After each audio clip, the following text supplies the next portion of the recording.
ဒီနေ့ကတော့အိမ်အတွက်ပကူးမျိုးမဈေးမှာငချင်သွားဝယ်ရင်းနဲ့မော့ဆုပ်ပတ်စားထားတဲ့ vlog လေးပဲဖြစ်ပါတယ်ဒီဈေးမှာတော့အတုပ်ဆိုင်တွေရွှေအေးဆိုင်တွေအစုံပဲပေါ့နော်ပပူသွားတာပိတ်ရဲမလို့လားမသိဘူးပေါ့နော်ဈေးထက်မှာတော့လူတော်တော်လေးကိုများပါတယ်ဒီအောက်ထပ်မှာတော့ဒီအိုးခွဲပကံတွေအဝတ်စားတွေလည်းရှိရပေါ့နော်ဒါလေးကတော့အပေါ်ထပ်ပါအင်ဂျီတွေအစအတောက်တွေလည်းရှိရပေါ့နော်ဘာလေးလို့လဲဘာရှာလဲလဲဒီအစားတောက်တန်းမှာတော့အတုပ်ဆိုင်တွေအေးဆိုင်တွေရွှေအေးဆိုင်တွေအစုံရှိပါတယ်အခုမှဆိုရင်အရန်နာမည်ကြီးတဲ့ဒေါ်ပိတ်ဆိုတဲ့အတုပ်ဆိုင်မှာအရင်ဆုံးဝင်ဆိုင်ခဲ့ပါတယ်ဒီဆိုင်လေးကတော့တော်တော်လေးကိုရောင်းရတယ်ပေါ့နော်ဒီလိုဘန်းကြီးနဲ့ကိုတပန်းပြီးတပန်းဆက်တိုက်ကိုတုပ်ရတယ်ပေါ့နော်ပပူကတော့အစုံတုပ်လေးမှာလိုက်ပါတယ်ဒီဆိုင်မှာကတော့တခြားတုပ်တွေလည်းအစုံရတယ်ပေါ့နော်ဒီဒေါ်ပိတ်ဆိုတဲ့အတုပ်ဆိုင်လေးကတော့မျိုးမျိုးစီဆက်လက်စစ်ကန်ပြီးတော့ရောင်းလာခဲ့တာပေါ့နော်သူရဲ့ဆန်တက်တန်းကတော့တော်တော်ကြာပြီပေါ့နော်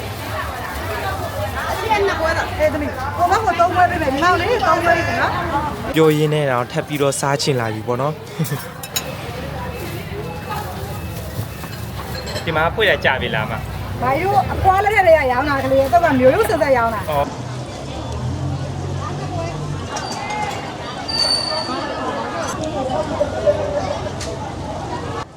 ဒီအစုံတုပ်လေးကတော့ချင်းငန်ဆက်လေးနေပေါ့နော်တော်တော်လေးကဆက်ဟက်တက်ပါတယ်ဟင်းလေးတောက်လိုက်နဲ့အရန်ကိုလိုက်ဖက်ပါတယ်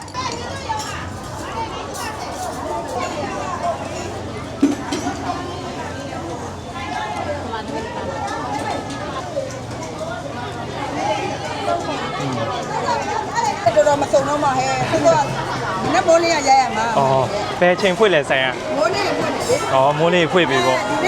ဒီရွှေအေးဆိုင်လေးကလည်းကုန်ခန်းနေပြီပေါ့နော်ရာသီဥတုကလည်းပူဆက်ဆက်တွေစားထားတော့ရွှေအေးလေးတောက်ပါမယ်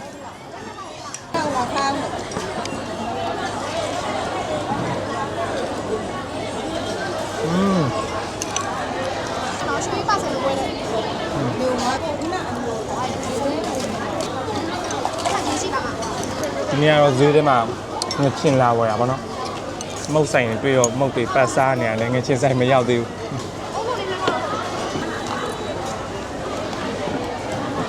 ခုကတော့ငချင်ဝယ်ဖို့ပေါ့နော်ခုနရွှေအေးတောက်တဲ့ဆိုင်မှာမေးလိုက်တာရနဲ့တင်းဆိုတဲ့ဆိုင်မှာဝယ်တဲ့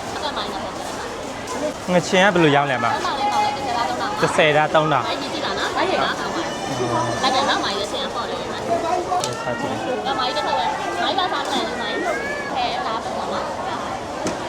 မွေးနေရပဲ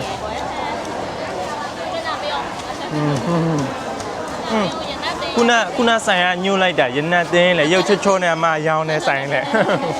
ဒီဆိုင်ကငချင်လေးကတော်တော်လေးကိုစားလို့ကောင်းတယ်ပပဝယ်ပြီးတော့အိမ်မှာလည်းတုတ်စားကြည့်ပြီပေါ့နော်တော်တော်လေးကိုစားလို့ကောင်းပါတယ်ဆိုင်မှာရောင်းတဲ့အမလည်းအရန်ကိုသဘောကောင်းနေရောအမီးကိုရောကျွေးရပါတော့ပပကတော့30သားလောက်အမီးစားလိုက်ပါတယ်ငချင်လေးတွေကိုဖုန်းဆက်ပြီးတော့မှမယ်ဆိုရင်လည်းသူတို့ကပို့ပေးတယ်လို့ပြောပါတယ်ဒီနေ့ကတော့ဈေးဝယ်ပြီးပြီပေါ့နော်ဒီမှာဈေးကတော့ပက်လို့ပြီးသွားပါပြီဒီဈေးကတော့ရန်ကိုစီရပေါ့နော်စားလို့လည်းဘိုက်တော်တော်တင်းသွားပြီခုကတော့အိမ်ပြန်มาတော့မယ်ပေါ့နော်